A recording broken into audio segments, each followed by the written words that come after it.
Assalamualaikum warahmatullahi wabarakatuh. Halo teman-teman, selamat datang kembali di channel Jurik Walungan.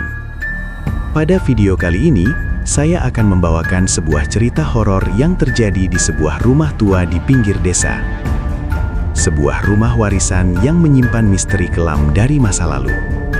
Misteri yang tidak pernah benar-benar hilang. Di belakang rumah itu, terdapat sebuah sumur tua yang sudah lama tidak digunakan. Namun setiap malam, terdengar suara tangisan dari dalamnya. Tangisan seorang perempuan yang seolah meminta untuk dikeluarkan. Apa sebenarnya yang terjadi di sumur tua itu? Siapa sosok yang terus menangis di tengah malam? Dan rahasia apa yang selama ini terkubur di dalamnya? Inilah dia, tangisan dari sumur tua di belakang rumah. Selamat mendengarkan, dan jangan lupa, gunakan headset agar suasana ceritanya terasa lebih nyata. Raka tidak pernah menyangka bahwa suatu hari ia akan kembali ke desa tempat masa kecilnya dulu. Desa yang dulu terasa hangat dan penuh tawa, kini terasa sunyi sejak neneknya meninggal dunia 3 bulan yang lalu. Rumah kayu peninggalan nenek itu akhirnya jatuh ke tangannya. Satu-satunya keluarga yang tersisa hanyalah dirinya. Orang tuanya sudah lama menetap di kota, dan setelah nenek tiada, tidak ada lagi yang menempati rumah tersebut. Awalnya Raka berniat menjual rumah itu.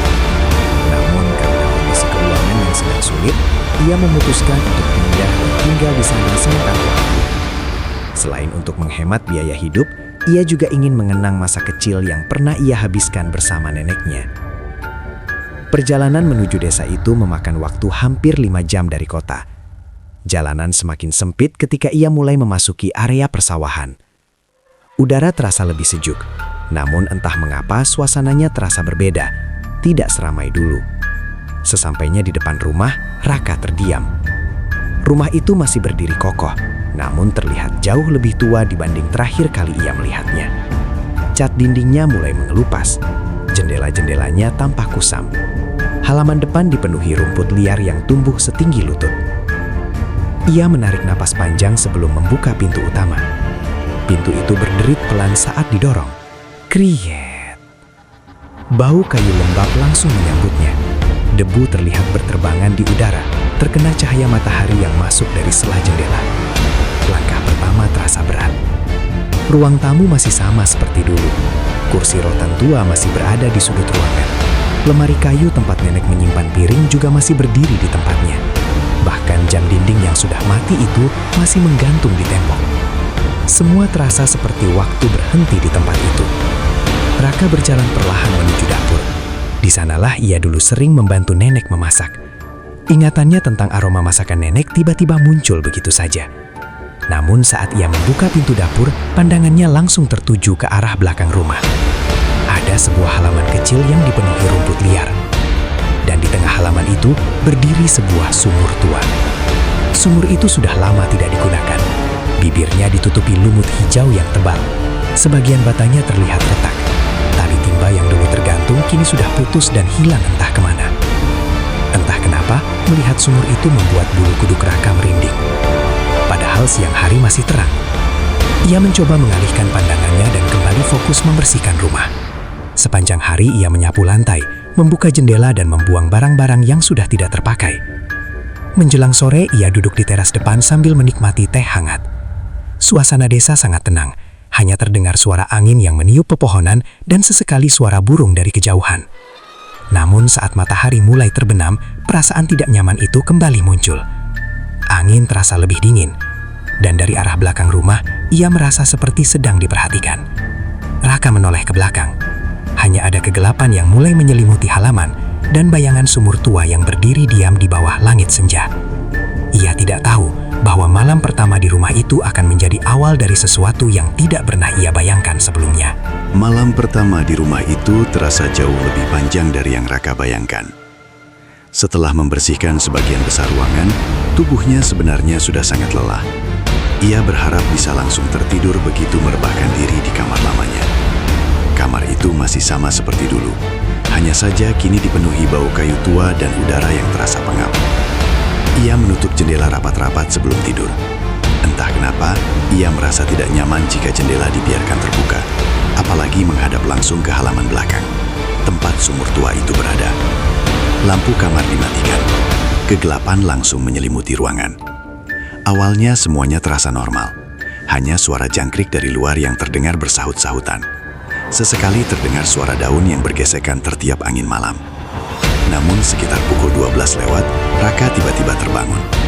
Ia tidak tahu pasti apa yang membuatnya bangun. Matanya terbuka perlahan, menatap langit-langit kamar yang gelap. Lalu ia mendengarnya. Suara itu sangat pelan, hampir tidak terdengar, seperti seseorang yang sedang menangis.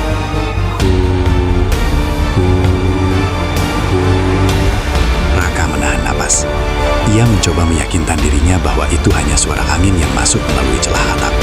Rumah tua seperti ini memang sering mengeluarkan suara aneh di malam hari. Namun beberapa detik kemudian, suara itu terdengar lagi, lebih jelas, dan kali ini seperti berasal dari arah belakang rumah. Raka duduk perlahan di tempat tidurnya. Jantungnya mulai berdetak lebih cepat. Hu. Tangisan itu terdengar lirih, seperti suara perempuan yang sedang menahan rasa sakit. Bulu kuduknya meremang. Ia mencoba mengabaikannya dan kembali berbaring, menarik selimut hingga ke dada, berharap suara itu akan hilang dengan sendirinya. Namun justru sebaliknya, tangisan itu semakin jelas dan terdengar seperti semakin dekat. Raka tidak tahan lagi.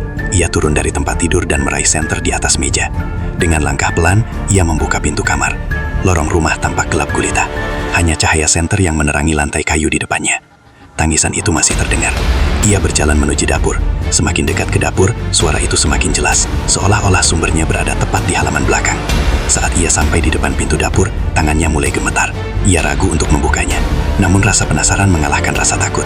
Perlahan, ia memutar gagang pintu. Klik, pintu terbuka sedikit. Angin malam langsung masuk, membawa udara dingin yang menusuk kulit. Dan pada saat itu, tangisan itu mendadak berhenti. Sunyi, tidak ada apa-apa. Raka membuka pintu lebih lebar dan menyorotkan senternya ke halaman belakang. Rumput liar bergoyang pelan tertiup angin. Dan di tengah halaman itu, sumur tua berdiri diam di bawah cahaya bulan. Tidak ada siapa-siapa, tidak ada pergerakan, hanya bayangan gelap di sekitar bibir sumur. Raka menelan ludah, perasaan tidak nyaman semakin kuat. Ia hendak menutup pintu kembali, ketika tiba-tiba terdengar suara seperti sesuatu yang jatuh ke dalam air. Jebur, suara itu berasal dari dalam sumur. Raka membeku di tempatnya, dan beberapa detik kemudian, tangisan itu kembali terdengar. Namun kali ini, seperti berasal dari dalam sumur tua tersebut. Sejak percakapannya dengan Pak Wiryo pagi tadi, pikiran Raka tidak pernah benar-benar tenang. Cerita tentang perempuan yang ditemukan di dalam sumur itu terus terngiang di kepalanya. Ia berusaha menyibukkan diri sepanjang hari dengan membersihkan kamar belakang dan merapikan barang-barang lama milik neneknya yang masih tersimpan di lemari kayu. Namun setiap kali ia melewati dapur, matanya selalu tanpa sadar melirik ke arah pintu belakang, ke arah sumur tua itu. Menjelang sore, langit mulai berubah menjadi jingga. Angin yang berhembus membawa aroma tanah basah dari sawah di belakang rumah. Suasana desa kembali sunyi saat malam perlahan turun. Raka memastikan semua pintu dan jendela sudah terkunci rapat sebelum akhirnya masuk ke kamar. Ia mencoba tidur lebih awal malam itu. Namun seperti malam sebelumnya, sekitar pukul 12 lewat, ia kembali terbangun. Dan suara itu muncul lagi. Tangisan pelan, lirih, seperti seseorang yang sedang kesakitan. Raka langsung duduk di tempat tidur. Kali ini ia bisa memastikan bahwa suara itu bukan berasal dari luar rumah saja. Suara itu terdengar lebih dekat, seolah-olah berada di sekitar dapur. Jantungnya berdetak cepat. Ia mencoba mendengarkan dengan seksama. Tangisan itu berhenti, namun digantikan dengan suara lain. Suara seperti tetesan air. Tik, tik, tik. Raka meraih senter di atas meja dan berjalan keluar kamar dengan langkah pelan. Lorong rumah terasa lebih dingin dari biasanya. Saat ia sampai di dapur, cahaya senter yang ia arahkan ke lantai membuat tubuhnya langsung kaku. Ada sesuatu di sana. Jejak kaki basah. Air masih terlihat menggenang di sekitar bekas telapak itu. Seolah-olah seseorang baru saja berjalan masuk dari luar dengan kaki yang basah kuyup. Raka menyorotkan senternya lebih dekat. Jejak itu kecil, seperti jejak kaki perempuan. Dan yang membuatnya semakin takut, jejak itu berasal dari arah pintu belakang. Dari halaman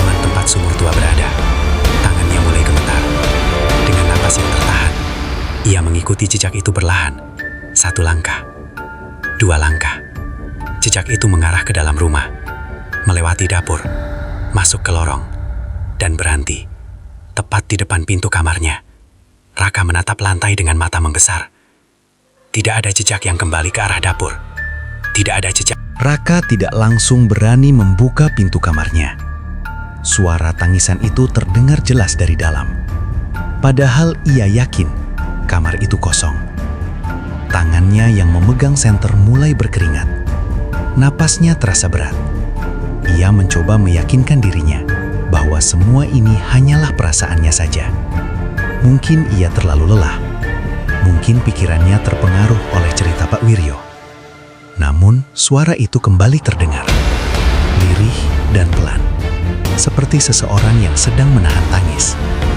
Dengan tangan gemetar, Raka akhirnya mendorong pintu kamar. Pintu terbuka perlahan. Krit. Ia menyorotkan senter ke dalam. Kosong. Tidak ada siapa-siapa. Kasur masih rapi seperti yang ia tinggalkan. Jendela tertutup. Lemari di sudut ruangan juga masih tertutup rapat. Tangisan itu menghilang. Sunyi. Hanya detak jantungnya sendiri yang terdengar keras di telinga. Raka menghela napas panjang. Mungkin ia hanya berhalusinasi. Ia berbalik untuk kembali ke dapur ketika tiba-tiba terdengar suara dari arah belakang rumah. Suara seperti seseorang menjatuhkan sesuatu ke dalam air. Biur. Raka langsung menoleh ke arah pintu dapur. Sumur itu. Dengan langkah ragu, ia berjalan menuju dapur. Pintu belakang masih tertutup, namun suara itu terdengar jelas dari luar. Ia membuka pintu perlahan. Angin malam langsung menyambutnya. Udara terasa sangat dingin. Lebih dingin dari malam sebelumnya. Raka menyorotkan senternya ke arah halaman belakang. Rumput liar bergoyang pelan tertiup angin. Dan di tengah halaman, sumur tua itu tampak lebih gelap dari biasanya. Ia melangkah mendekat. 1 langkah. 2 langkah. Tanah di sekitar sumur terasa lembab. Saat ia sampai di bibir sumur, tangannya mulai gemetar hebat. Ia menyorotkan senter ke dalam. Air di dalam sumur terlihat tenang. Permukaannya hitam, seperti cermin yang memantulkan kegelapan malam. Beberapa detik tidak terjadi apa-apa. Namun tiba-tiba, permukaan air itu beriak. Raka membeku. Padahal tidak ada angin, tidak ada benda yang jatuh. Riak itu semakin besar, seolah ada sesuatu yang bergerak di dalam air. Dan di antara riak itu, ia melihat sesuatu. Bayangan, samar, namun jelas, seperti wajah seseorang. Raka berlari masuk ke dalam rumah tanpa berani menoleh ke belakang. Napasnya tersengal-sengal. Tangannya gemetar saat menutup pintu dapur dan menguncinya dengan cepat. Punggungnya bersandar pada pintu, seolah ingin memastikan bahwa tidak ada sesuatu pun yang bisa masuk dari luar. Jantungnya berdetak sangat kencang. Bayangan tangan pucat yang muncul dari dalam sumur tadi masih jelas di kepalanya. Itu cuma halusinasi, gumamnya pelan, mencoba menenangkan diri. Namun jauh di dalam hatinya, ia tahu bahwa apa yang ia lihat terasa terlalu nyata untuk disebut khayalan. Malam itu, Raka tidak berani kembali ke kamar. Ia memilih duduk di ruang tamu dengan lampu menyala hingga pagi tiba. Setiap suara kecil membuatnya tersentak. Bahkan suara kayu yang memuai karena udara dingin terdengar seperti langkah kaki yang berjalan di dalam rumah. Akhirnya, tanpa sadar ia tertidur di kursi. Namun tidurnya tidak berlangsung lama. Ia mulai bermimpi. Dalam mimpinya, ia berdiri di halaman belakang rumah. Langit tampak gelap tanpa bintang. Angin tidak berhembus. Suasana sangat sunyi. Di depannya, sumur tua itu berdiri, persis seperti yang ia lihat sebelumnya. Namun kali ini, ada sesuatu yang berbeda. Tangisan terdengar jelas dari dalam sumur. Huh. Kakinya bergerak sendiri, melangkah mendekat tanpa bisa dihentikan. Semakin dekat ia ke bibir sumur, tangisan itu berubah menjadi suara memanggil. Raka. Ia membeku. Suara itu pelan, lemah, seperti berasal dari seseorang yang kehabisan tenaga. Raka, tolong aku. Ia mencoba mundur, namun tubuhnya tidak bisa digerakkan. Perlahan, tangan pucat muncul dari dalam sumur.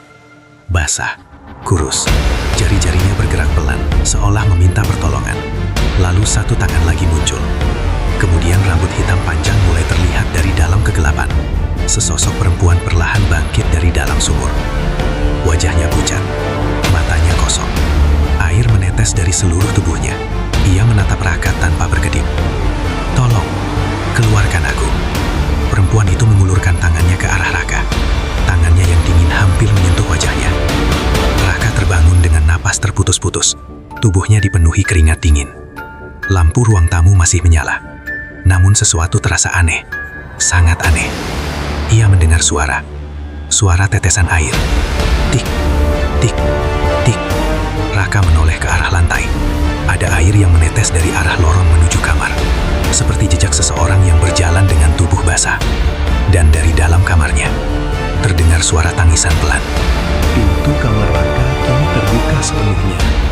Engselnya masih bergetar pelan, seolah baru saja didorong oleh sesuatu yang tidak terlihat. Raka berdiri terpaku di tempatnya. Di ujung lorong, tepat di depan pintu kamar, bayangan itu masih berdiri. Tidak bergerak, tidak bersuara, hanya diam dalam kegelapan. Lampu ruang tamu yang redup tidak mampu menjangkau seluruh lorong. Namun siluet sosok itu terlihat jelas. Tinggi, rambut panjang terurai. Kepalanya sedikit tertunduk. Air tampak menetes dari ujung rambutnya, jatuh ke lantai kayu. Tik, tik, tik. Setiap tetesan terdengar sangat jelas dalam kesunyian malam. Tubuh Raka terasa kaku. Ia ingin berlari, namun kakinya seperti menempel di lantai. Perlahan, sosok itu mengangkat kepalanya.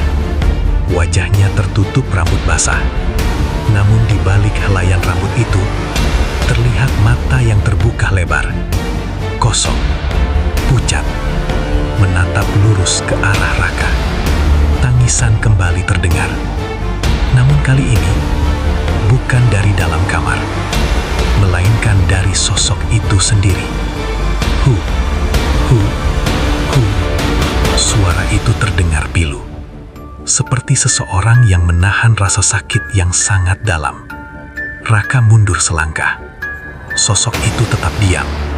Namun air di lantai mulai mengalir perlahan ke arah kakinya.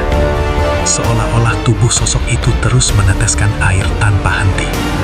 Tiba-tiba, sosok itu mengangkat tangannya. Kulitnya pucat, jari-jarinya kurus, dan perlahan menunjuk ke arah belakang rumah, ke arah sumur tua. Raka menggeleng pelan. Ia tidak ingin mengikuti, namun tangannya mulai terasa dingin. Udara di sekitarnya semakin menusuk. Sosok itu melangkah maju satu langkah. Suara langkahnya basah. Tok. Lalu satu langkah lagi. Tok. Tangisan itu berubah menjadi suara berbisik. Sangat pelan, namun cukup jelas untuk didengar. "Aku di bawah." Bulu kuduk Raka langsung berdiri. Sosok itu kini berdiri di tengah lorong.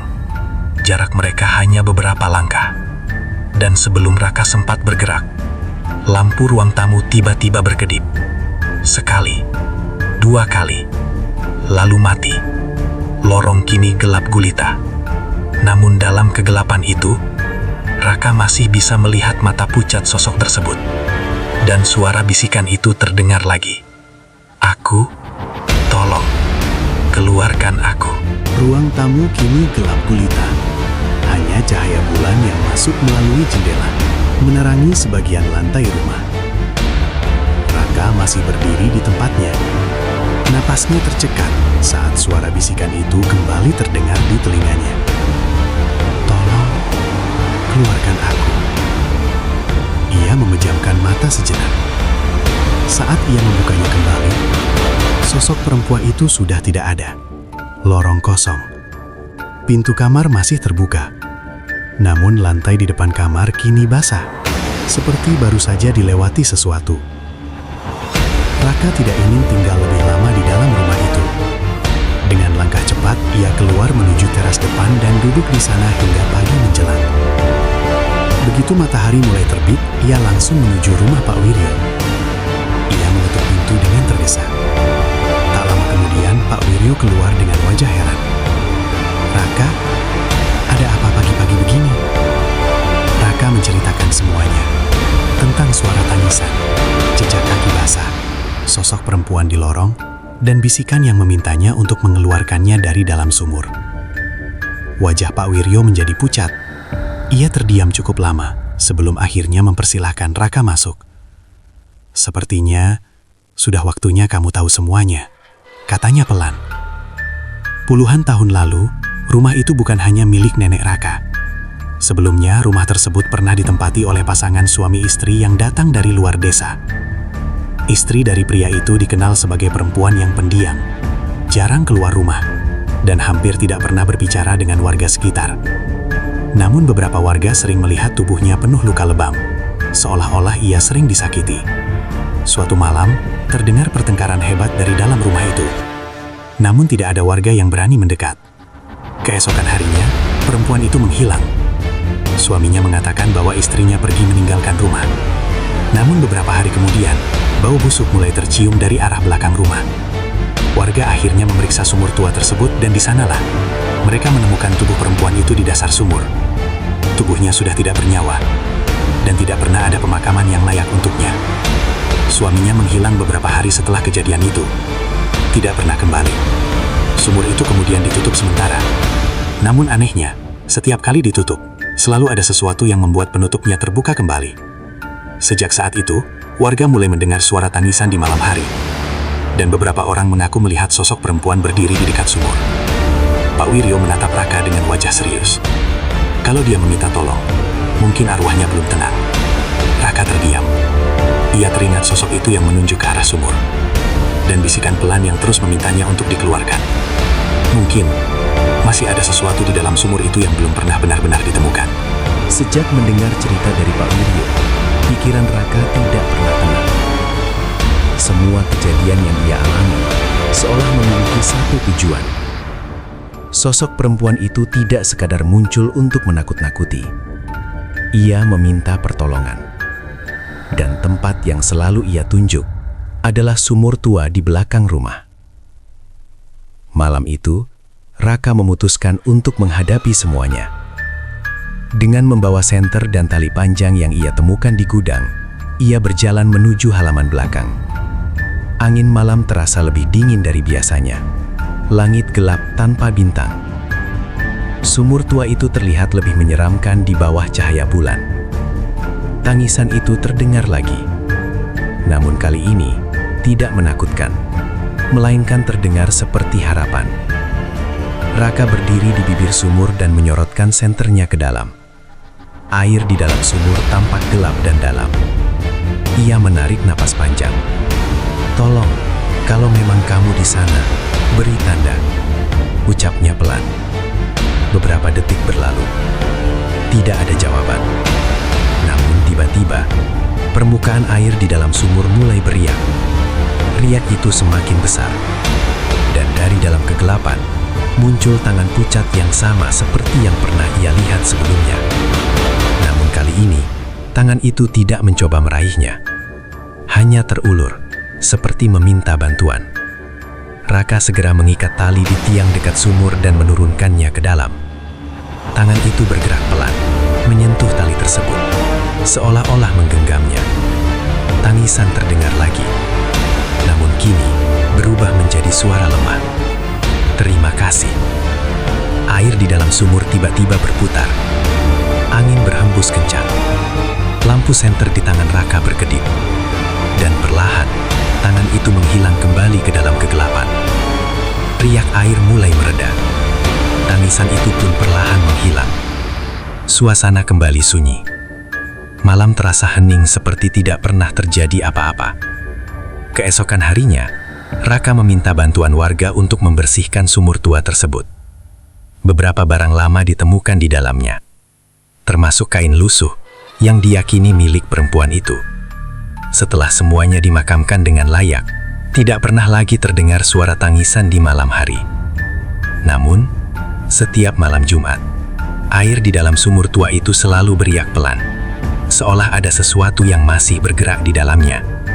Dan kadang-kadang, saat angin malam berhembus, terdengar suara pelan dari arah belakang rumah, seperti seseorang yang sedang menangis. Itulah tadi cerita horor berjudul Tangisan dari Sumur Tua di Belakang Rumah. Semoga cerita ini bisa menemani malam kalian dan menambah pengalaman seram yang tak terlupakan. Jika kalian suka dengan cerita seperti ini, jangan lupa untuk dukung channel ini dengan cara klik tombol subscribe, like, dan share ke teman-teman kalian agar channel ini bisa terus menghadirkan cerita-cerita horor lainnya. Tuliskan juga di kolom komentar cerita horor apa yang ingin kalian dengar selanjutnya. Saya ucapkan terima kasih sudah menonton sampai akhir. Wassalamualaikum warahmatullahi wabarakatuh. Sampai jumpa di cerita horor berikutnya.